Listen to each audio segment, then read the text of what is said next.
Hi friends. ഇപ്പോൾ Kerala PSCയുടെ LGS അതുപോലെ തന്നെ NLC 2024 മാത്സ് ഇമ്പോർട്ടൻ്റ് ആണെന്ന് നിങ്ങൾക്കറിയാം. നമ്മൾ ഇന്നലെ സിവിൽ എക്സൈസ് ഓഫീസറിലെ ഒരു ചോദ്യം ചെയ്തിരുന്നു. ബാക്കിയുള്ള 9 ചോദ്യങ്ങൾ കൂടി ചെയ്യാണ്. അത്യാവശ്യം ഒരു ടഫായിട്ടുള്ള എക്സാം ആയിരുന്നു. പക്ഷേ അതൊന്ന് പരിചയമായിരിക്കുന്നത് അപൂർവമായ ചോദ്യങ്ങൾ വന്നാൽ എങ്ങനെ ക്രാക്ക് ചെയ്യാം.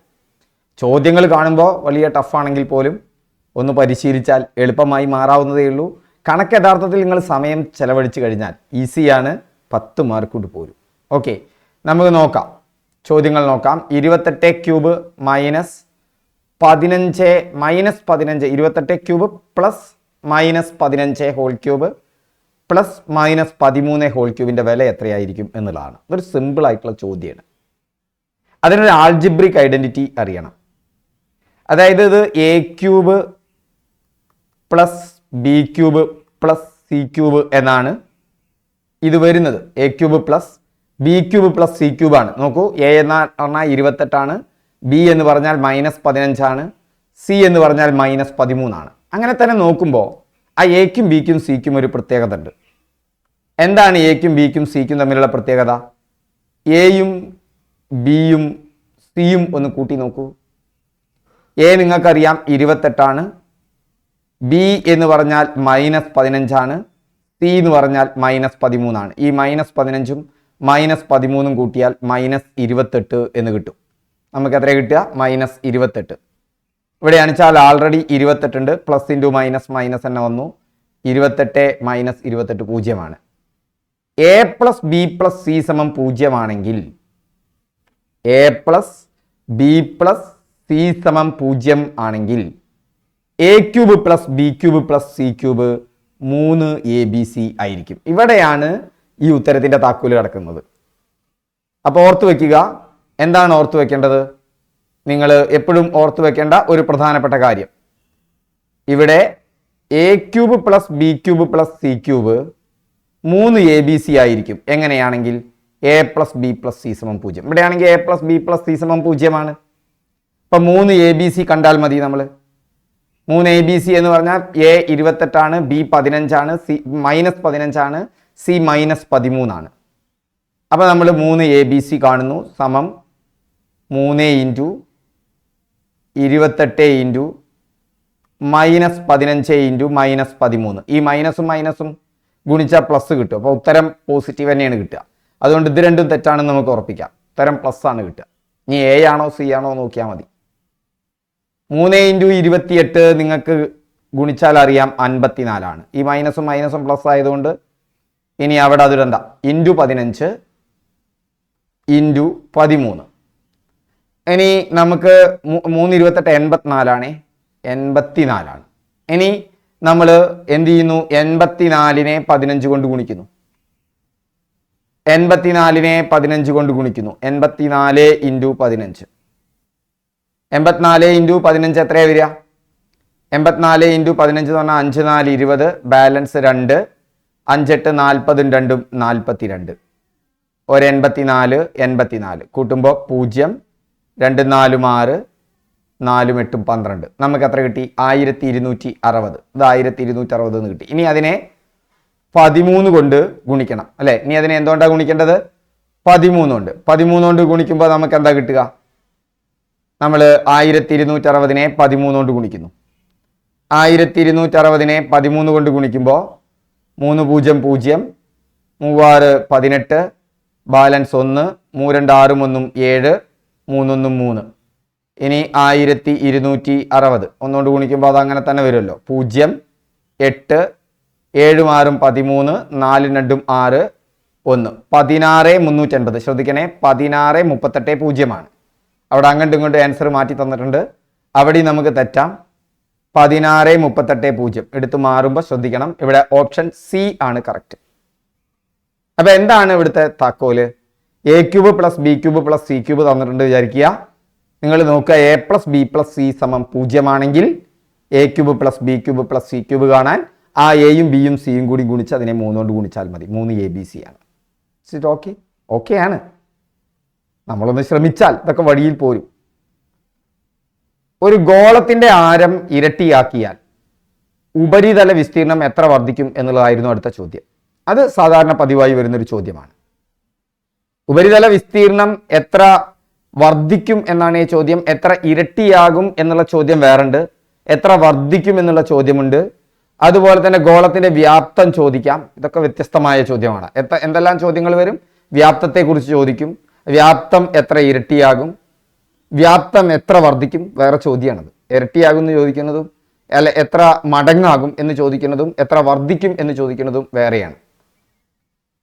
അതുപോലെ തന്നെ ഉപരിതല വിസ്തീർണം എത്ര മടങ്ങാകുമെന്നും ഉപരിതല വിസ്തീർണം എത്ര വർദ്ധിക്കും എന്നും ചോദിക്കുന്നതും വേറെയാണ്. ഇവിടെയാണെങ്കിൽ പേഴ്സൻറ്റേജിലാണ് തന്നിട്ടുള്ളത്. ഈ ചോദ്യങ്ങളൊക്കെ തന്നെ നമുക്കൊന്ന് നോക്കാം. ഇരട്ടിയാക്കിയാലും മൂന്നിരട്ടിയാക്കിയാലും ഒക്കെ ഉണ്ട്.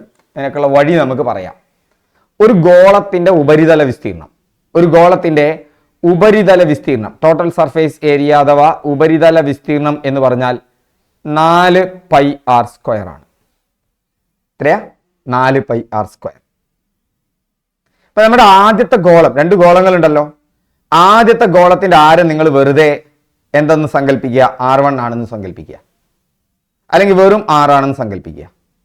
രണ്ടാമത്തിന്റെ ഗോളത്തിന്റെ ആരം ഇരട്ടിയായി, അപ്പൊ 2r ആയി. അപ്പൊ 6 ആകുമ്പോ 4πr² തന്നെ. അപ്പൊ A1 ആദ്യത്തെ ഉപരിതല വിസ്തീർണം നമ്മൾ A1 എന്നെടുത്തു എന്ന് വിചാരിക്കുക. അപ്പൊ A1 നമുക്കിവിടെ 4πr² എന്ന് കിട്ടിയിട്ടുണ്ട്. നമുക്ക് രണ്ടാമത്തെ ഉപരിതല വിസ്തീർണം A2 എന്നാണ് എടുക്കുക. A2 ആണെങ്കിൽ അവിടെ 4πr എന്ന് പറഞ്ഞാൽ 2r ആയി. ആ 2rനും ഒരുമിച്ചാണ് ഈ സ്ക്വയർ. ഓക്കെ, ഇനി ഈ 2r² എപ്പോഴും ആലോചിച്ചോളൂ. AB² വരുമ്പോ എക്കും സ്ക്വയർ എടുക്കണം, ബിക്കും സ്ക്വയർ എടുക്കണം. അപ്പൊ ഇവിടെ 4π ഇവിടെ ഉണ്ട്. ഇനി 2ന്റെ സ്ക്വയർ എത്രയാണ് വരിക? 4. 6ന്റെ സ്ക്വയർ r². ഞാനിതിനെ ഒന്ന് റീഅറേഞ്ച് ചെയ്തു. 4π ഇവിടെ തന്നെ 4 ഇവിടെ നിർത്തി. ഇനി നോക്കൂ, ഇവിടെ π ഉണ്ട്, 4 ഉണ്ട്, r² ഉണ്ട്. അതിനൊന്ന് റീഅറേഞ്ച് ചെയ്യുമ്പോൾ 4πr² എന്നായില്ലേ? 4 × 4πr². അപ്പൊ ആദ്യത്തെ വ്യാപ്തം എത്രയാ? 4πr². ആ 4πr² നമുക്ക് A1 എന്ന് വിളിക്കാം. അപ്പൊ A2 എന്ന് പറഞ്ഞാൽ 4A1 ആണ്. അതായത് ഉപരിതല വിസ്തീർണം എത്ര ഇരട്ടിയായി? 4 ഇരട്ടിയായി. ഇത് ചോദ്യം വന്നാൽ 4 മടങ്ങായി, 4 മടങ്ങായി, അങ്ങനെയാണ് പറയേണ്ടത്. ഉപരിതല വിസ്തീർണം രണ്ടാമത്തെ ഉപരിതല വിസ്തീർണം അതിന്റെ ആരം ഇരട്ടിയായപ്പോൾ അതിന്റെ ഉപരിതല വിസ്തീർണം എത്ര മടങ്ങായി? 4 മടങ്ങായി. ഇനി നമുക്ക് അടുത്തത് നോക്കാം. ഇനി എന്താണ് ഇതിലെ വിസ്തീർണത്തിലുള്ള വ്യത്യാസം? എത്ര വർദ്ധിച്ചു എന്നല്ലേ കാണേണ്ടത്? വർധനവ് എന്ന് പറയുമ്പോൾ 5 ഉറുപ്പ്യയിൽ നിന്നും 30 ഉറുപ്പ്യയിലേക്ക് എത്ര വർധനവുണ്ടായി? 25 ഉറുപ്പ്യയുടെ വർധനവുണ്ടായി. നമ്മൾ എന്താ ചെയ്തത്? 30ൽ നിന്നും 5 കുറച്ചു. അതുപോലെ ഇവിടെ വർധനവ് കാണാൻ A2വിൽ നിന്ന് നമ്മൾ എന്ത് കുറച്ചാൽ മതി? A1 കുറച്ചാൽ മതി. നമുക്ക് A2 അറിയാം 4πr² അഥവാ 4A1 ആണ്. അതിൽ നിന്നും 4πr² കുറച്ചാൽ 4A1 എന്ന് A1 കുറച്ചാൽ 3A1 ആയി. അഥവാ 4πr² നിന്ന് 4πr² പോയി. അപ്പൊ 3πr², 3A1. അപ്പൊ എത്രയാ വർധനവ്? 3A1. ഓക്കെ, ഇത് വർധനവ് പറയുമ്പോൾ നമ്മൾ ശതമാനത്തിൽ പറയുന്നു. എവിടെന്നാ വർദ്ധിച്ചത്? A1 ആയിരുന്നു ആദ്യം, അതിൽ 4A1 ആയി എന്ന് പറഞ്ഞാൽ 3A1 ആണ് വർധനവ്. ഇപ്പൊ അതിന്റെ ഫ്രാക്ഷൻ കിട്ടി. ഫ്രാക്ഷൻ കിട്ടിയാൽ ശതമാനം കിട്ടാൻ ഞാൻ പറഞ്ഞിട്ടുണ്ട് 100 കൊണ്ട് ഗുണിച്ചാൽ മതി. A1 പോയാൽ 3 × 100 300%. അഥവാ എത്ര മടങ്ങായി എന്ന് ചോദിച്ചാൽ 4 മടങ്ങായി. എത്ര മടങ്ങ് വർദ്ധിച്ചു എന്ന് ചോദിച്ചാൽ 3 മടങ്ങ് വർദ്ധിച്ചു. എത്ര ശതമാനം വർദ്ധിച്ചു എന്ന് ചോദിച്ചാൽ 300% വർദ്ധിച്ചു. ഓക്കെ, ഇതുപോലെ തന്നെ നിങ്ങൾ വ്യാപ്തം എടുക്കുകയാണെങ്കിൽ ഗോളത്തിന്റെ വ്യാപ്തത്തിന് ഫോർമുല 4/3πr³ ആണ്. അപ്പൊ അതിന്റെ ഗോളത്തിന്റെ ആരം ഇരട്ടിച്ചാൽ എന്താ വരിക? 4/3π2r³ എന്ന് വരും. ഈ 2ന്റെ ക്യൂബാണ് ഇവിടെ വ്യത്യാസം വരിക. അത് 8 മടങ്ങാണ് വർദ്ധിക്കുക. 2ന്റെ ക്യൂബ് എന്ന് പറഞ്ഞാൽ 8 മടങ്ങാണ്. അപ്പോൾ ഇത് 8 മടങ്ങായി. ഇതിന്റെ വ്യാപ്തം 8 മടങ്ങായി. എത്ര വർദ്ധിച്ചു എന്ന് ചോദിച്ചാൽ ഈ 8 മടങ്ങുന്ന 1 മടങ്ങ് പോയാൽ 7 മടങ്ങ് വർദ്ധിച്ചു. എത്ര ശതമാനം വർദ്ധിച്ചു എന്ന് ചോദിച്ചാൽ 700% വർദ്ധിച്ചു. സിമ്പിൾ അല്ലേ? സിമ്പിൾ. ഓക്കെ, ഇനി അടുത്ത ചോദ്യത്തിലേക്ക് നോക്കാം. 0.04 ഹോൾ റേസ് ടു -1.5 ഇങ്ങനെ ഒരു ദശാംശ സ്ഥാനം തരിക. അതിൻ്റെ മുകളിൽ ഒരു മൈനസ് ആയിട്ടൊരു കൃതിയും തന്നാൽ നിങ്ങൾ ഉടൻ ചെയ്യേണ്ടത് അതിനെ ഫ്രാക്ഷൻ ആക്കി മാറ്റുക. 0.04 ഫ്രാക്ഷൻ ആക്കി മാറ്റുക. 0.04 എന്ന് പറഞ്ഞാൽ എത്രയാണ്? നമുക്കറിയാം 4/100 ആണ്. അപ്പൊ 0.04 ഹോൾ റേസ് ടു -1.5 എന്ന് പറഞ്ഞാൽ എത്രയാണ്? അവിടെ വരിക 4/100 ഹോൾ റേസ് ടു -1.5 ആണ്. ഈ മൈനസ് കൃതിയിൽ വന്നാൽ നമ്മൾ വ്യുൽക്രമം കണ്ടാൽ മതി. അതായത് ഇപ്പൊ എയുടെ ഘാതം -1 എന്ന് പറഞ്ഞാൽ 1/a ആണ്. a/b ഘാതം -1 എന്ന് പറഞ്ഞാൽ b/a ആണ്. ഈ മൈനസ് വന്നാൽ എത്രയും നമ്മൾ ആലോചിക്കേണ്ടുള്ളൂ. അപ്പൊ ഇവിടെ മൈനസ് വന്നു. മൈനസ് വന്നാൽ 4/100 എന്തായി മാറി? 100/4 ആയി. ഇപ്പൊ മൈനസ് പോയി 1.5 ആയി. മൈനസ് പോയി എന്തായി? 1.5 ആയി. ഈ 100നെ 4 കൊണ്ട് ഹരിച്ചാൽ എത്രയാ? 100നെ 4 കൊണ്ട് ഹരിച്ചാൽ 25. 25 ഘാതം 1.5 എന്ന് പറഞ്ഞാൽ 3/2 അല്ലേ? /2 എന്ന് പറഞ്ഞാൽ റൂട്ട് കാണുക എന്നുള്ളതാണ്. അതായത് /2 കൃതിയിൽ വന്നാൽ √25 ആയി. ഇനി 3ന്റെ കൃതി 3 ഉണ്ട്. √25 എന്ന് പറഞ്ഞാൽ 5 ആണ്. 5³ 125 ആണ്. ആൻസർ ആയോ? സിമ്പിൾ. ഒന്നും കൂടി നോക്കാം. അതായത് 0.04 എന്ന് പറഞ്ഞാൽ 4/100 ആണ്. അതിന്റെ കൃതിയിൽ നെഗറ്റീവ് വന്നതുകൊണ്ട് അതിന്റെ വ്യുൽക്രമം എടുത്തു. അപ്പൊ കൃതിയിലെ നെഗറ്റീവ് പോയി. 100/4 25 എന്ന് കിട്ടി. ഇപ്പൊ 25 ഘാതം 3/2 എന്ന് കിട്ടി. /2 വന്നു കഴിയുമ്പോൾ √25 കാണുക. അതാണ് √25 ആയി. 1/2 കൃതിയിൽ വന്ന് അതിന്റെ റൂട്ട് കാണുന്നതാണ്. പിന്നെ ഒരു ക്യൂബ് ഉണ്ട് അവിടെ മുകളിൽ കിടക്കുന്ന ക്യൂബ് അവിടെ കടന്നു. √25 5 ആണ്. 5³ എന്ന് പറഞ്ഞാൽ 125. ഒരു കോഡ് ഭാഷയിൽ ബോയ് സമം 7 ആണ്. താഴെ തന്നിരിക്കുന്ന കോഡുകൾ ശ്രദ്ധിച്ച് ശരിയായ പ്രസ്താവന കണ്ടെത്തുക. ഇത് ഒരുപാട് കോഡ് ഭാഷകൾ നമ്മൾ ചെയ്ത് കഴിഞ്ഞാൽ ഇതിലൊരു 8-9 വഴികളേ ഉള്ളൂ. ആ വഴികളൊന്ന് പരിചയമായാൽ നിങ്ങൾക്ക് കിട്ടും. ആ 7 എന്നുള്ള നമ്പറിലേക്ക് എത്തുകയാണ്. ഈ ബോയിന് ഒരു നമ്പർ കൊടുത്ത്, ബോയിലെ ബിക്ക് ഓക്ക് വൈക്കൊക്കെ ഒരു നമ്പർ കൊടുത്തിട്ട് സാധാരണയായി വരുന്ന നമ്പർ അധികവും ചിലപ്പോൾ അത് മാറിയും വരാറുണ്ട്. ഇജോട്ടി എന്നോർത്ത് വയ്ക്കുക. അതായത് എക്ക് 1, ബിക്ക് 2, സിക്ക് 3, അതുപോലെ തന്നെ ഡിക്ക് 4, ഇക്ക് 5 എന്നൊക്കെ കൊടുത്താൽ ഇജോട്ടി ഓർത്ത് വയ്ക്കുക. 5ാമത്തെ ലെറ്ററാണ് ഇ, 10ാമത്തെ ലെറ്ററാണ് ജെ, 15ാമത്തെ ലെറ്ററാണ് ഒ, 20ാമത്തെ ലെറ്ററാണ് ടി, 25ാമത്തെ ലെറ്ററാണ് വൈ. എന്നാണ് ഇജോട്ടി. ഇത് വെച്ച് നമുക്ക് ബോയുടെ നമ്പർ ഒന്ന് നോക്കാം. ബോയ് എന്ന് പറയുമ്പോൾ BOY. ബോയിൽ ബി 2ാമത്തെ ലെറ്ററാണ് നമുക്കറിയാം. ഒ എത്രാമത്തെ ലെറ്ററാ? ഇതാണ് ഇത് ഓർത്തു വെച്ചാലുള്ള കാരണം. ഒ 15ാമത്തേതാണ്. വൈ എത്രാമത്തെയാ? 25. ഇനി ഇതിനെ 7ക്ക് എത്തിക്കാൻ എന്തെല്ലാം സൂത്രപ്പണി നോക്കാം. നമുക്ക് ആ 7ക്ക് എത്തുക വേണ്ട, ഒരു കോഡല്ലേ. അപ്പൊ നിങ്ങൾ വിചാരിക്കും ഇതൊക്കെ ഓർമ്മ വരും. ഞാൻ പറഞ്ഞില്ല 8-9 സ്റ്റൈലാണ് ഇത് വരിക. ഈ കോഡിന്റെ ഒരു 10-50 കണക്കുകൾ പ്രീവിയസ് ഇയർ ക്വസ്റ്റ്യൻസ് ചെയ്ത് കഴിഞ്ഞാൽ ഈ കോഡ് നമ്മുടെ വഴിയിൽ തന്നെത്താൻ കിട്ടും. ഇപ്പൊ നിങ്ങളൊരു സ്ഥലത്തേക്ക് പോകുമ്പോൾ നിങ്ങൾക്കറിയാലോ. ഇപ്പൊ എൻ്റെ നാട്ടിലാണെങ്കിൽ എനിക്ക് കുറ്റിപ്പുറത്തേക്ക് പോകണമെങ്കിൽ ഏതാ വഴിയെന്നറിയാം. പൊന്നാനിക്ക് പോകണമെങ്കിൽ ഏതാ വഴിയെന്നറിയാം. എടപ്പാളിക്ക് പോകണമെങ്കിൽ ഏതാന്ന് വഴിയെന്നറിയാം. അങ്ങനെ പല വഴികളുണ്ട് ഇതിലേക്കൊക്കെ ആൻസറിലേക്ക് എത്താൻ. ആ അതൊന്ന് പരിചയമായി കഴിഞ്ഞാൽ നമ്മൾ മറ്റതൊക്കെ കണ്ടെത്തിക്കോളും. പരിചയാവലാണ്, കണക്ക് ചെയ്ത് പഠിക്കുക വേണം അതിന്. അപ്പൊ 2, 15, 25 ഇത് മുഴുവൻ കൂട്ടി വെക്കൂ. വെറുതെ കൂട്ടി 25ഉം 15ഉം കൂട്ടിയാൽ 40 ആണ്. 40ഉം 2ഉം കൂടി കൂട്ടിയാൽ 42 ആണ്. 7ഉമായിട്ടൊരു ബന്ധവുമില്ല. വെറുതെ ഞാൻ 4ഉം 2ഉം കൂടി ഒന്ന് കൂട്ടി. 4ഉം 2ഉം കൂടി കൂട്ടിയപ്പോൾ എനിക്ക് എന്ത് കിട്ടി? 6 കിട്ടി. ഇനി 6നോട് എന്ത് കൂട്ടിയാലാ? 1 കൂട്ടിയാൽ എനിക്ക് 7 കിട്ടും. ഇപ്പൊ ഞാൻ ബോയിനെ എങ്ങനെയാണ് എത്തിയത് എന്ന് എനിക്ക് മനസ്സിലായി. ഓക്കെ, ഇനി 4-5 രീതികളേ ഉള്ളൂ. ഇത് കാണുമ്പോൾ തന്നെ അറിയാം, സിംഗിൾ ലെറ്റർ ആണ്. ഇനി ഇത് ഒരു സിംഗിൾ ലെറ്റർ വരുമ്പോൾ നിങ്ങൾ ഈ വഴിയൊന്ന് ആലോചിക്കും. ഇങ്ങനത്തെ 2-3 വഴികളെ വേറെ ഉള്ളൂ വേറെ എത്രങ്ങളിലേക്ക് എത്താൻ. ഇനി നോക്കൂ, ഇവിടെ വുമൺ എടുത്തു നോക്കൂ. വുമൺ എത്രയാ? 65ആണ്. ഈ ബോയ് 7 ആകുമ്പോൾ വുമൺ ഒരിക്കലും 65 ആവാൻ സാധ്യതയില്ല. നമുക്ക് നോക്കാം. എന്തായാലും വുമൺ എടുത്തു. ഇതേ പ്രോസസ്സ് വുമണിന് കൊടുത്തു. വുമൺ WOMAN വുമണിന് കൊടുത്തു കേട്ടോ. വുമണിന് കൊടുക്കുമ്പോൾ W ഇജോട്ടി തന്നെ ഓർത്ത് വെക്കണം. W എന്ന് പറഞ്ഞു കഴിഞ്ഞാൽ നമുക്ക് Y ആണ് അല്ലേ? അപ്പൊ നമുക്കറിയാം, നിങ്ങൾ WXY ഇത് 25 ആണെങ്കിൽ ഇത് 24 ആയിരിക്കും, ഇത് 23 ആയിരിക്കും. സോ ഈ ചങ്ങാതി 23. ഇനി O നമുക്കറിയാം 15 ആണ്. M നോക്കൂ, O 15 ആണ്. MNO അല്ലേ വരിക?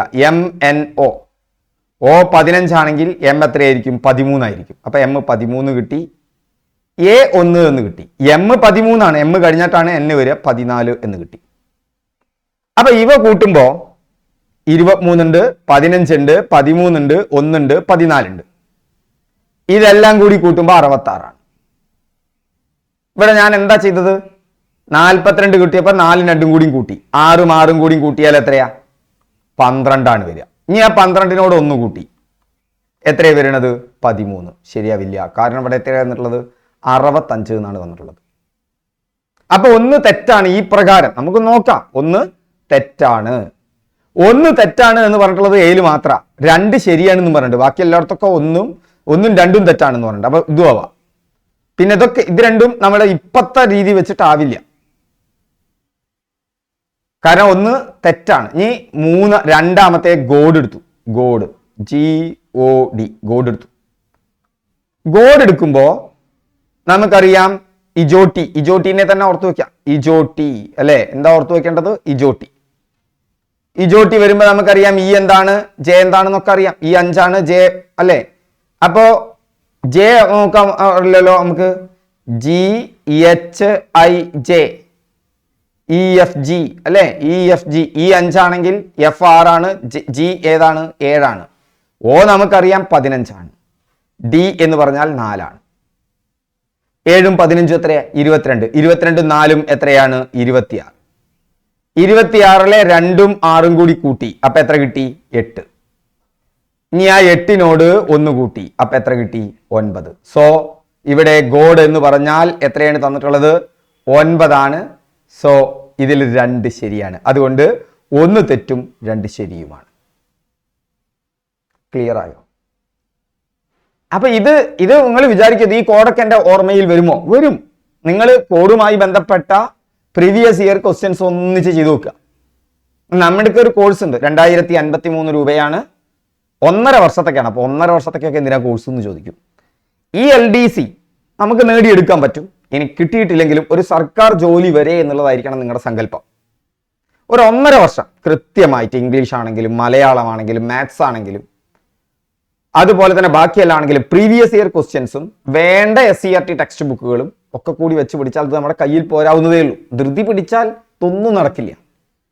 അതുകൊണ്ടാണ് 1.5 വർഷത്തെ കോഴ്സ് വെറും 2053 രൂപയ്ക്ക്. ലൈവ് ക്ലാസ് ഉണ്ട്, റെക്കോർഡ് ക്ലാസ്സുകളുണ്ട്, എക്സാമുകളുണ്ട്, എല്ലാം അടങ്ങിയിട്ടുള്ള കോഴ്സാണ്. 2053 രൂപയാണ്. എൻ്റെ നമ്പർ ഒന്ന് ഓർത്തു വെച്ചോളൂ, 8075963937. ഈ നമ്പറിലേക്ക് വാട്സപ്പ് ചെയ്താൽ മതി. നമ്മുടെ ആപ്പിലൂടെയാണ്, വിൻഡോസ് പ്ലസ് എന്ന ആപ്പിലൂടെയാണ് ക്ലാസ്. ഒറ്റയാൻ ഏത്? അടുത്ത ചോദ്യം ഒറ്റയാൻ ഏത് എന്നുള്ളതാണ്. 56, 72, 90, 110, 132, 150. ഇതും ഒരു സീരീസാണ്. ആ സീരീസിൽ ഒരു സംഖ്യ വേറിട്ട് നിൽക്കുന്നു. ആദ്യം നമ്മൾ തമ്മിലുള്ള വ്യത്യാസം കാണാം. 56 72ലേക്ക് എത്താൻ എത്ര കൂട്ടണം? 16 കൂട്ടണം. നമ്പറുമായിട്ട് നല്ലൊരു ബന്ധം വന്നാൽ അതൊക്കെ മനസ്സിൽ തന്നെത്താൻ തെളിഞ്ഞു വരും. ഇത് ഇത്തരം കണക്കുകൾ ചെയ്ത് ശീലിച്ചാൽ മതി. 72ൽ നിന്ന് 90ലേക്ക് എത്താൻ എത്ര കൂട്ടണം? 18 കൂട്ടണം. കണ്ടോ? 16നോട് 2 കൂട്ടി 18. അപ്പം നമുക്ക് ഇനി ആലോചിക്കാം 20 കൂട്ടേണ്ടത്. 20 കൂട്ടിയാൽ എത്ര കിട്ടുക? 110. അതും ശരിയാണ്. ഇനി 22 കൂട്ടണം അല്ലെ? അപ്പൊ 132. ഇനി 24 കൂട്ടണം. അപ്പൊ എത്ര വരിക? 156. പക്ഷെ അവിടെ 150 തന്നിട്ടുള്ളത്. അതുകൊണ്ട് D ആണ് ഇവിടുത്തെ ആൻസർ. ഇവിടുത്തെ ഒറ്റയാൻ 150 ആണ്. എ ബി സിയുടെ ശരാശരി എം ആണ്. കൂടാതെ A B plus B C plus C A സമം 3 ആയാൽ A square B square C സ്ക്വയറുടെ ശരാശരി എത്ര? ഇവിടെ ആലോചിക്കേണ്ടത് A square B square C സ്ക്വയറുടെ ശരാശരി കാണാൻ A square plus B square plus C square by 3 കാണണം. അതിനാദ്യം A square plus B square plus C square അറിയണ്ടേ? നിങ്ങളൊരു കാര്യം ആലോചിക്കേണ്ടത് A square plus B square plus C square എന്ന് പറഞ്ഞാൽ A plus B plus C whole square. സിമ്പിളാണ്. A square plus B square plus C square എന്ന് പറഞ്ഞാൽ A plus B plus C whole സ്ക്വയറിൽ നിന്ന് 2 into A B plus B C plus C A കുറച്ചതാണ്. Okay, ഇവിടെ നമുക്കറിയാം. അപ്പൊ A square plus B square plus C സ്ക്വയറിനെ 3 കൊണ്ട് അടിച്ചാൽ A square B square C സ്ക്വയറിന്റെ ശരാശരി കിട്ടും. A plus B plus C എത്രയാ അവിടെ തന്നിട്ടുണ്ട്? എത്രയാ തന്നിട്ടുണ്ട്? എം. അതുകൊണ്ട് ഇത് M square minus 2 into A B plus B C plus C A എത്രയാണെന്നുണ്ട്? 0. എം സ്ക്വയർ മൈനസ് ഇവിടെ നോക്കൂ, ഇതെന്താന്നുള്ളത്? A square plus B square plus C square. ഇവിടെ A plus B plus C whole square A plus B plus C M അല്ലട്ടാ. ഇവിടെ A plus B plus സിയുടെ ശരാശരിയാണ് M. അപ്പൊ നമ്മൾ ചെയ്യുമ്പോൾ A plus B plus C by 3 സമം M. അപ്പൊ A plus B plus C കിട്ടാൻ എമ്മിനെ 3 കൊണ്ട് ഗുണിച്ചാൽ മതി. 3 എം ആണ്. അപ്പൊ ഇവിടെ 3 എം ഹോൾ സ്ക്വയർ ആണ് വരിക. ഓക്കെ, 3 എം ഹോൾ സ്ക്വയറിൽ 3ന്റെ സ്ക്വയർ 9, എമ്മിന്റെ സ്ക്വയർ എം സ്ക്വയർ. 2 0 ഗുണിച്ചാൽ 0 തന്നെ. അപ്പോൾ 9 എം സ്ക്വയർ തന്നെ കിട്ടി. ഇപ്പോൾ A square plus B square plus C square നിങ്ങൾക്ക് 9 എം സ്ക്വയർ എന്ന് കിട്ടിയിട്ടുണ്ട്. അപ്പൊ ഇതിന്റെ ശരാശരി കാണാൻ A square plus B square plus C സ്ക്വയറിനെ 3 കൊണ്ട് ഹരിച്ചാൽ മതി. അപ്പോൾ 9 എം സ്ക്വയറിനെ 3 കൊണ്ട് ഹരിച്ചാൽ 3 എം സ്ക്വയർ എന്ന് കിട്ടും. അതുകൊണ്ട് ഇവിടുത്തെ ആൻസർ വരിക 3 എം സ്ക്വയർ ആണ്. ഓപ്ഷൻ ബി ആണ് ഇവിടെ കറക്റ്റ് ആൻസർ. 3 എം സ്ക്വയർ ആണ്. അടുത്ത ചോദ്യത്തിലേക്ക് പോകാം. ഒരു ദിവസത്തിൽ എത്ര തവണ ക്ലോക്കിന്റെ മണിക്കൂർ സൂചിയും മിനിറ്റ് സൂചിയും നേർരേഖയിൽ വരും? 44 തവണയാണ്. ഓർത്തുവെച്ചോ, ഒരു ക്ലോക്കിന്റെ മണിക്കൂർ സൂചിയും മിനിറ്റ് സൂചിയും നേർരേഖയിൽ വരുന്നത് 44 തവണയാണ്. 44 തവണ. അങ്ങനെ ഒരുപാട് ചോദ്യം വരും കേട്ടോ. ഇതൊന്നും ഓർത്തു വെച്ചാൽ മതി. ഒരു ക്ലോക്കിന്റെ മണിക്കൂർ സൂചിയും മിനിറ്റ് സൂചിയും നേർരേഖയിൽ വരുന്നത് എത്ര തവണയാണ്? 44 തവണയാണ്. ഒരു ക്ലോക്ക് കണ്ണാടിയിലെ പ്രതിബിംബത്തിൽ ദിവസം എത്ര പ്രാവശ്യം കൃത്യസമയം കാണിക്കും? അങ്ങനെ കാണിക്കും. ക്ലോക്കിനെ കുറിച്ചാണ് ചോദ്യം. ആ ക്ലോക്ക് കണ്ണാടിയിലെ പ്രതിബിംബത്തിൽ പ്രതിബിംബം നോക്കി സമയം പറഞ്ഞാൽ സമയം തെറ്റും. നമുക്കറിയാം. കണ്ണാടിയിലെ പ്രതിബിംബം അതിൽ എത്ര തവണ ദിവസത്തിലാട്ട എത്ര തവണ കൃത്യസമയം കാണിക്കും? ഓർത്തു വെച്ചോ, ആ കൃത്യസമയം എന്ന് പറഞ്ഞാൽ 4 തവണയാണ്. എത്ര തവണയാണ് കാണിക്കുക? 4 തവണ മൂപ്പര് കണ്ണാടിയിലെ പ്രതിബിംബത്തിൽ കൃത്യസമയം കാണിക്കും. ഇനി മറ്റൊരു ചോദ്യം വരാറുണ്ട്. കേടായ ഒരു ക്ലോക്ക്, ഓടാതിരിക്കുന്ന ഒരു ക്ലോക്ക്, സോറി കേടായ ക്ലോക്ക് അല്ല, ഓടാതിരിക്കുന്ന ക്ലോക്ക് ഒരു ദിവസത്തിൽ എത്ര പ്രാവശ്യം കൃത്യസമയം കാണിക്കും? എത്ര പ്രാവശ്യം കൃത്യസമയം കാണിക്കും? അത് കൃത്യസമയം കാണിക്കുന്നത് 2 പ്രാവശ്യമാണ്. ഓടാതിരിക്കുകയാണല്ലോ. ഓടാതിരിക്കുമ്പോൾ ചിലപ്പോൾ 5 മണി എന്നാണ് കാണിക്കുന്നത് വെച്ചാൽ വൈകുന്നേരം 5 മണിക്കും കൃത്യസമയം കാണിക്കും, രാവിലെ 5 മണിക്കും കൃത്യസമയം കാണിക്കും. 2 തവണ മൂപ്പരും കൃത്യസമയം കാണിക്കും. ഇനി മറ്റൊരു ചോദ്യം വരിക, ക്ലോക്കിലെ മണിക്കൂർ മിനിറ്റ് സൂചികൾ ഒരു ദിവസത്തിൽ എത്ര പ്രാവശ്യം ഒന്നിക്കും എന്നാണ്. മണിക്കൂർ മിനിറ്റ് സൂചികൾ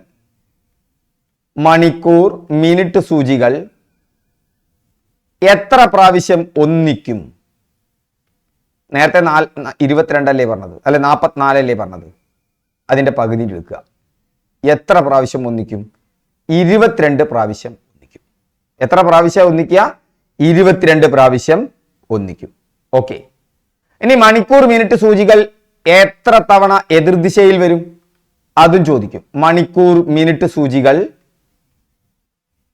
എത്ര തവണ എതിർദിശയിൽ വരും ഒരു ദിവസം? എതിർദിശയിൽ വരുന്നത് 22 തവണ. ഇനി ഇവിടെ ചോദിച്ച ചോദ്യം മണിക്കൂർ മിനിറ്റ് സൂചികൾ നേർരേഖയിൽ വരുന്നത്. മണിക്കൂർ മിനിറ്റ് സൂചികൾ നേർരേഖയിൽ വരുന്നത് എത്ര തവണ? മണിക്കൂർ മിനിറ്റ് സൂചികൾ നേർരേഖയിൽ വരുന്നത് ഈ 22 അതായത് മണിക്കൂർ മിനിറ്റ് സൂചികൾ ഒന്നിക്കുന്നത്, ഒന്നിനു മുകളിൽ ഒന്നായിട്ട് കിടക്കുന്നത് 22, ഓപ്പോസിറ്റ് ആയി കിടക്കുന്നത് 22, ആ 22 കൂടി ഒരു ദിവസം 44. ഓക്കെ. ഇനി മട്ടകോണായിട്ട് വരുന്നതും 90 ഡിഗ്രി അഥവാ മട്ടകോണായിട്ട് വരുന്നതും 44 തവണയാണ്. ഓർത്തു വയ്ക്കുക. അപ്പോൾ ഇതൊന്ന് ഓർത്തു വയ്ക്കാം, എളുപ്പമാണല്ലോ. അതായത് കണ്ണാടിയിലെ പ്രതിബിംബത്തിൽ എത്ര പ്രാവശ്യം കൃത്യസമയം കാണിക്കും ഒരു ദിവസം? 4 പ്രാവശ്യം. ഓടാതിരിക്കുന്ന ക്ലോക്ക് എത്ര പ്രാവശ്യം കൃത്യസമയം കാണിക്കും? 2 പ്രാവശ്യം. മണിക്കൂർ മിനിറ്റ് സൂചികൾ എത്ര പ്രാവശ്യം ഒന്നിക്കും? ഒന്നിനു മുകളിൽ ഒന്നായിട്ട് വരും 22. മണിക്കൂർ മിനിറ്റ് സൂചികൾ എതിർദിശയിൽ എത്ര പ്രാവശ്യം വരും? 22. മണിക്കൂർ മിനിറ്റ് സൂചികൾ നേർരേഖയിൽ എത്ര പ്രാവശ്യം വരും? 44. മട്ടകോണായിട്ട് എത്ര പ്രാവശ്യം വരും? 44. അല്ലെങ്കിൽ 90 ഡിഗ്രിയിൽ എത്ര പ്രാവശ്യം വരും? 44. അടുത്ത 59ാമത്തെ ചോദ്യമാണ്. ഇൻറ്റു സമം മൈനസ് ആണ്, ഹരിക്കണം സമം പ്ലസ് ആണ്, പ്ലസ് സമം ഹരിക്കണാണ്, മൈനസ് സമം ഇൻറ്റാണ്, ഇൻറ്റു ആണ്. ബോർഡ് മാസ് റൂൾ അറിയുക. അതായത് ഓപ്പറേഷൻസ് തന്നാൽ ബ്രാക്കറ്റിലെ ക്രിയ ആദ്യം ചെയ്യുക, പിന്നെ ഡിവിഷൻ, പിന്നെ മൾട്ടിപ്ലിക്കേഷൻ, പിന്നെ അഡീഷൻ, പിന്നെ സബ്സ്ട്രാക്ഷൻ. ഇത് അറിഞ്ഞിരിക്കണം, കുറച്ച് ശ്രദ്ധയും വേണം. ഇത്രയേ വേണ്ടുള്ളൂ. അപ്പൊ ആദ്യത്തെ എ എടുക്കാം, ഇത് കണ്ടു ഞെട്ടൊന്നും വേണ്ട. 6. ഇനി ഇൻറ്റു എന്നുള്ളടത്ത് എന്താ വരിക? ഇൻറ്റു എന്ന് പറഞ്ഞാൽ മൈനസ് ആണ് ഇവിടെ, മൈനസ്. അടുത്തത് 2 എഴുതി. ഇനി 2 കഴിഞ്ഞാൽ എന്താ സൈൻ നോക്കുക? പ്ലസ്. ആ പ്ലസിന് പകരം ഇവിടെ നിൽക്കുന്നത് എന്താ? ഹരിക്കണം. 3. ഇനി ഹരിക്കണം എന്നാണ് അടുത്തത് വരുന്നത്. 3 കഴിഞ്ഞാൽ ഹരിക്കണം എന്നാണ്. ഹരിക്കണം എന്ന് പറഞ്ഞാൽ പ്ലസ് ആണ് ഇവിടെ. അപ്പൊ 3 + 12. ഇനി 12 കഴിഞ്ഞാൽ എന്താ വരുന്നത്? മൈനസ് ആണ്. മൈനസിന് ഇവിടെ ഇൻറ്റു എന്നാണ് വരുന്നത്, ഇൻറ്റു 3. നോക്കൂ, ഇവിടെ വരുമ്പോൾ ആദ്യം ഹരണാണ് നടക്കേണ്ടത്. ബോർഡ് മാസ് ബ്രാക്കറ്റ് കഴിയില്ല, ഓഫില്ല, പക്ഷെ ഡിവിഷൻ 2/3 കഴിയണം. പിന്നെ ഗുണിക്കാണ് 12 × 3 36. നോക്കൂ, 36 6 42 - 2/3 ഒരു പൂർണ്ണസംഖ്യ അല്ല കിട്ടും. ഇവിടെ 15 എന്നാണ് തന്നിട്ടുള്ളത്, കൊണ്ട് തെറ്റാണ്. അടുത്ത ബി എടുത്തു. ബി എടുക്കുമ്പോ നമുക്കറിയാം ഇവിടെ 3. ഇനി ഹരിക്കണം എന്നാണ് വന്നിട്ടുള്ളത്. ഹരിക്കണം എന്ന് പറഞ്ഞാൽ മൈനസ് ആണ്. 7. ഇനി അടുത്തത് മൈനസ് ആണ്. 7 കഴിഞ്ഞാൽ മൈനസ് ആണ് വന്നിട്ടുള്ളത്. മൈനസ് എന്ന് പറഞ്ഞാൽ ഇൻറ്റു ആണ്. 5. അടുത്തത് ഇൻറ്റു ആണ് വന്നിട്ടുള്ളത്. ഇൻറ്റു എന്ന് പറഞ്ഞാൽ മൈനസ് ആണ്. 10. അടുത്തത് പ്ലസ് ആണ് വന്നിട്ടുള്ളത്. പ്ലസ് എന്ന് പറഞ്ഞാൽ ഹരിക്കണം എന്നാണ്. 3. ഇപ്പൊ 3 - 7 × 5 -10/3 ആണ്. ഇവിടെയും ഒരു ഭിന്നസംഖ്യ വന്നു. അതിന്റെ അടുത്ത് ഗുണനൊന്നും വരുന്നില്ല. അതുകൊണ്ടും ഇതൊരു പൂർണ്ണസംഖ്യ അല്ല കിട്ടും. ഇവിടെ പൂർണ്ണസംഖ്യയാണ് തന്നിട്ടുള്ളത്. ചെയ്തു നോക്കണ്ട, 10 ആവില്ല. കാരണം 10/3 ഭിന്നസംഖ്യ ആയിട്ടാണ് കിട്ടുക. ഫ്രാക്ഷൻ വരും അവിടെ. അടുത്തത് നോക്കൂ, സി 15. 15 കഴിഞ്ഞാൽ മൈനസ് ആണ്. മൈനസ് എന്ന് പറഞ്ഞാൽ ഇൻറ്റു ആണ്. 5. ഇനി അടുത്ത് ഹരിക്കണമാണ്. ഹരിക്കണം എന്ന് പറഞ്ഞാൽ പ്ലസ് ആണ്. പ്ലസ് 5. ഇനി വീണ്ടും വന്നുള്ള ഇൻറ്റു ആണ്. ഇൻറ്റു എന്ന് പറഞ്ഞാൽ മൈനസ് ആണ്. 20. അത് കഴിഞ്ഞാൽ പ്ലസ് ആണ്. പ്ലസ് എന്ന് പറഞ്ഞാൽ ഹരിക്കണം 16. ഇവിടെ നോക്കൂ, ഇവിടെ 20/16 അതും ഒരു ഭിന്നസംഖ്യ വരിക. 5 - 20/16 പ്ലസ് 15 × 5 എന്ന് പറഞ്ഞാൽ 75 ആണ്. 80 - 20/16 വരിക. നടക്കുവോ? നടക്കില്ല. അതൊരു പൂർണ്ണസംഖ്യ ആയിരിക്കില്ല. എന്താ ലാസ്റ്റ് വൺ? 8 ഹരിക്കണം 3 -10 അല്ലെ 8 ഹരിക്കണം 10 -3 + 5 × 6 എന്നാണ് വന്നിട്ടുള്ളത്. അങ്ങനെ വരുമ്പോൾ നമുക്കറിയാം ചിഹ്നങ്ങളൊക്കെ അവിടെ മാറിപ്പോകും അല്ലെ. ചിഹ്നങ്ങൾ എന്തൊക്കെയാ? ഇവിടെ വരുന്ന ചിഹ്നം എന്ന് പറഞ്ഞാൽ ഇവിടെ 8. ഇനി ഇവിടെ ഹരിക്കണം എന്ന് പറഞ്ഞാൽ എന്താണ്? ഹരിക്കണം എന്ന് പറഞ്ഞാൽ പ്ലസ് ആണ്. 8+. അത് കഴിഞ്ഞാൽ 10 ആണ് വരുന്നത്. 10 കഴിഞ്ഞാലുള്ള ചിഹ്നം മൈനസ് ആണ്. ഇവിടെ മൈനസിന് പകരം നിൽക്കുന്നത് ഇൻറ്റു ആണ്. 3 വന്നു. 3 കഴിഞ്ഞാൽ പ്ലസ് ആണ്. പ്ലസിന് പകരം നിൽക്കുന്ന ചിഹ്നം ഹരിക്കണം എന്നാണ്. 3 കഴിഞ്ഞാൽ 5 ആണ്. ഇനി ഇൻറ്റു ആണ്. 5 കഴിഞ്ഞാൽ ഇൻറ്റു എന്ന് കഴിഞ്ഞാൽ മൈനസ് ആണ്. -6. ഇത് ചെയ്യുമ്പോൾ 8+10 ഇൻറ്റു 3/5 ആദ്യം ചെയ്യണം അല്ലേ, -6. നോക്കൂ ഇവിടെ ഇൻറ്റും ഇങ്ങനെ വന്നാൽ നമുക്കറിയാം 10ഉം 5ഉം വെട്ടിപ്പോയി 2 എന്ന് കിട്ടും. അപ്പൊ 8+2 10, അല്ല സോറി 2 × 3. ഇനി ഇവിടെ ഗുണനം ചെയ്യണം, ഇവിടെ കൂട്ടുന്നതിന് മുന്നേ ഗുണിക്കണം. 2ഉം 3ഉം കൂടി ഗുണിച്ചാൽ എത്രയാണ് കിട്ടുക? 6 ആണ് കിട്ടുക. അപ്പൊ 8+ അടുത്തത് ഗുണനാണ്, 2 3 6 -6. 6 4 പോയാൽ 0. അതുകൊണ്ട് ആൻസർ 8 ആണ്. ഇവിടെയും 8 ആണ്. അതുകൊണ്ട് ഓപ്ഷൻ ഡി ആണ് കറക്റ്റ്. ഇനി നമുക്ക് ലാസ്റ്റ് വൺ ആണ്. അടുത്ത സംഖ്യ ഏത്? വളരെ സിമ്പിൾ ആണ്. ഇടവിട്ട് നോക്കിയാൽ മതി. നിങ്ങൾ ഇടവിട്ട് നോക്കുക. ഇവിടെ 125, അടുത്തത് എന്താ? 135. ഇതൊക്കെ പ്രയോഗം കൊണ്ട് ഇങ്ങനെ ചെയ്ത് നമുക്ക് പെട്ടെന്ന് പിടികിട്ടും. അടുത്തത് 120, അടുത്തത് ഏതാ? 130. അതിന്റെ അടുത്തത് 115, അതിന്റെ അടുത്തത് ഏതാ? 125. ഇത് കാണുമ്പോൾ തന്നെ അറിയില്ലേ, 125 5 കുറഞ്ഞു 120 ആയി, 120 5 കുറഞ്ഞു 115 ആയി, 115 5 കുറഞ്ഞാൽ 110. ആൻസർ എ ആണ് വരിക. ആൻസർ എന്താ വരിക? എ. നേരെ തിരിച്ച് ഇവിടെ വരുമ്പോൾ 135 5 കുറഞ്ഞാൽ 130, 130 125 കുറഞ്ഞ 130 5 കുറഞ്ഞാൽ 125. അടുത്ത് വരിക എന്താണ്? അതിൻ്റെ അടുത്തത് വരിക 125 നിന്ന് 5 കുറഞ്ഞ 120 ആണ്. പക്ഷെ ഇവിടെ നമ്മളോട് ചോദിച്ചിരിക്കുന്നത് ഇതാണ്. അതുകൊണ്ട് ഇത് 110 ആണ്. ഓക്കെ. അപ്പൊ ഗണിതം ചെയ്ത് പ്രാക്ടീസ് ആയാൽ ഗണിതത്തിലെ 10 മാർക്ക് കൊണ്ടുവരും. അധികം റിപ്പീറ്റഡ് ക്വസ്റ്റ്യനാണ്. ഈ വന്ന ചോദ്യങ്ങൾ ഒന്നും പുതുതല്ല. ഇതൊക്കെ പല പ്രകാരേണ പല രീതിയിൽ ചോദിച്ചിട്ടുണ്ട്. ശരാശരി ചോദിച്ചിട്ടുണ്ട്. ഈ a³ + b³ + c³ ഒക്കെ പല രീതിയിൽ ചോദിച്ചിട്ടുണ്ട്. അപ്പൊ ഡിഗ്രി ലെവലിലാണോ +2 ലെവലിലാണോ ഒന്നും നോക്കേണ്ടത്. നിങ്ങൾ ആ മാത്സ് ചെയ്തു പോവുക. ഇംഗ്ലീഷും മാത്സും മലയാളം ഒക്കെ അങ്ങനെ എല്ലാതും ചെയ്തു പോയി കഴിഞ്ഞാൽ അതിലെ മാർക്ക് മറ്റേത് വിഭാഗത്തെക്കാട്ടിലും വളരെ ഈസി ആയിട്ട് പോരും. കാരണം റിപ്പീറ്റഡ് ക്വസ്റ്റ്യൻ ആണ്, ബൗൺസിങ് ക്വസ്റ്റ്യൻസ് ആണ് അധികവും ഉള്ളത്. Okay, thank you. വീണ്ടും നമുക്ക് അടുത്ത ക്ലാസ്സിൽ കാണാം.